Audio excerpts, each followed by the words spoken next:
Okay, so one of the things we talked about on the podcast was how South Asia connects to the rest of the globe. And I think one of the interesting things that came out of that was that there's this assumption that globalization, that interconnectivity all came really on the back of colonialism. Yeah. That it was European-led somehow. Which is, I mean, a total farce, right?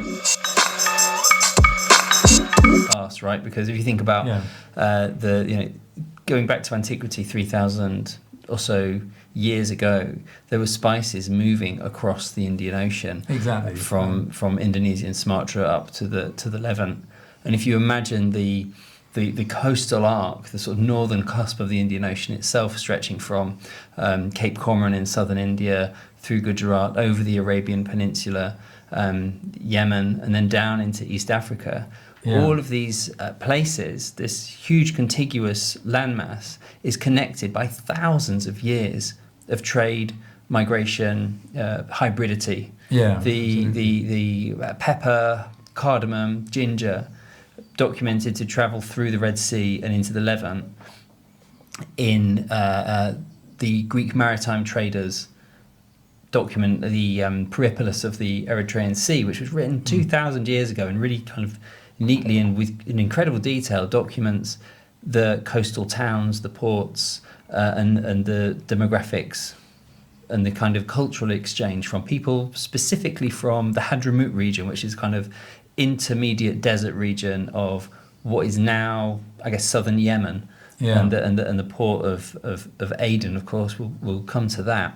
But Hadrami people from the Hadramaut region were documented to be migrating along the coastline towards west into the eastern coasts of Africa, and there you would have different waves of scholars, of jurists and sort of judicial experts, to religious scholars as well, to then sort of merchants and traders and various sort of waves settling into East African society, and then also likewise travelling east across the Arabian Peninsula and into India, of course. Oh, right, of course, yeah, because I mean, I worked in Hyderabad, and there was still a Hadrami people, a community of Hadrami people in Hyderabad. I think in the Barkas region. I think it's called the Barkas area, which is in the old city near where I lived, which is also reflected, I think, in the cuisine. And I know lots of what we've done in the podcast is tracing how food, as well as people, move across space and how those recipes are changing and so on. And how in Hyderabad you've got the biryani, which appears famously, I mean, the best biryani in the world, some might say. Controversial or not, I don't know. But also you've got food which is related to that, or which seems similar, which we've eaten in places in the Middle East that appear in Yemen, in the mandi, for example. There's Pan-Arabian kind of cuisines. And the roots of that go, I mean, the Barkas in particular go back to the 6th Nizam in the 17th century. Yeah. Desperate to get that information out. Sorry. But seriously, I mean, India and its sort of global colonial history connects it to Yemen quite distinctly, right? I mean, in the mid-19th century, Yemen was governed by India. Yeah, literally governed by India. So, naval ships. It was bound to the sort of high courts of Bombay. Yeah, it followed the penal code. Yeah, fascinating. It really is. Yeah. And I think lots of those links that you've been talking about, lots of that history is actually very evident in the present. When you look at the foods that are eaten in, for example, in Yemen, and the foods eaten in Hyderabad, in India, or other places, it's fascinating. I think you see that across the globe. I mean, you have apparently chai and the kinds of coffee with cardamom, these kinds of those drinks in Yemen that are very similar to those drunk in India, and it's not coincidental. It's because those spices have moved in different directions from one place to the other. In terms of the biryani that you see, or the biryani styles, the mandi as it's called, this Pan-Arabian kind of dish, which is a form of biryani, which you see in the Middle East, in Yemen, the kind of rice that you might eat in Saudi Arabia, and so on. With lots of those dishes, and of course food is evolving all the time, as we know, and there are all sorts of we talk a lot about fusion on the podcast as well. But you've also got food moving in all kinds of different directions across the globe. Whizzing here, whizzing there. And what I think what's really it's a very good point, James. What I think is really interesting here is that how often do people talk about India and Yemen as in the same kind of culinary or cultural context? Never, almost never. Apart from on the migration menu. Yeah.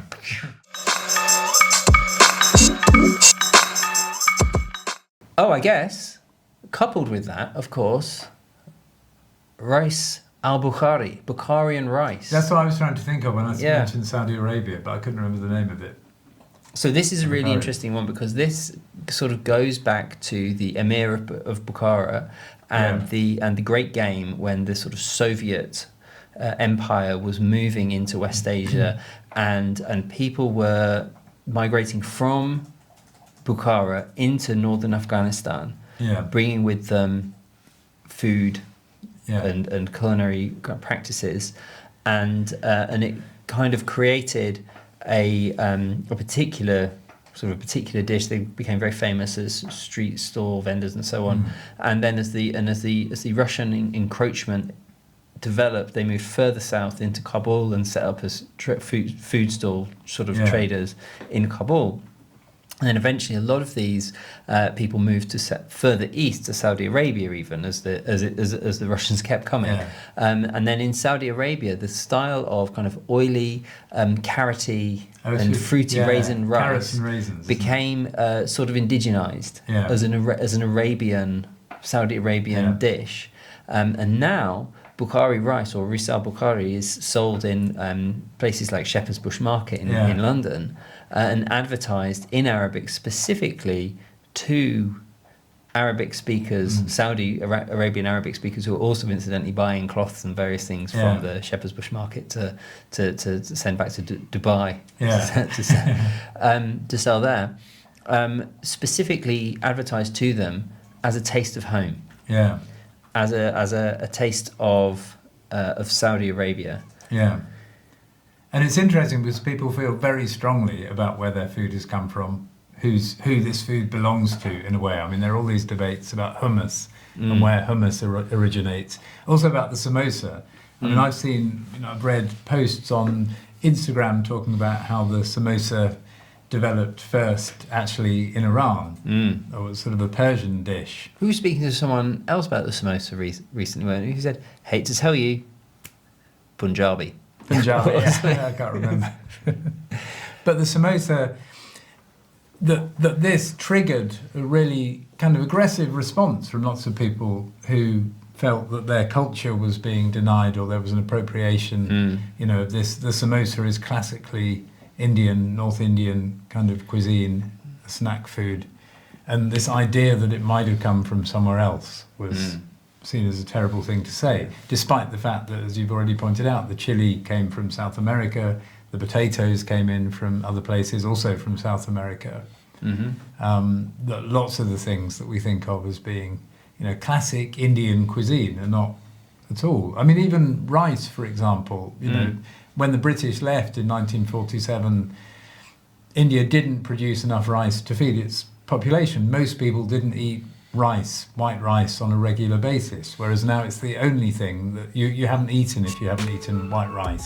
And biryani rice imported from Pakistan. Yeah. Who'd have thought?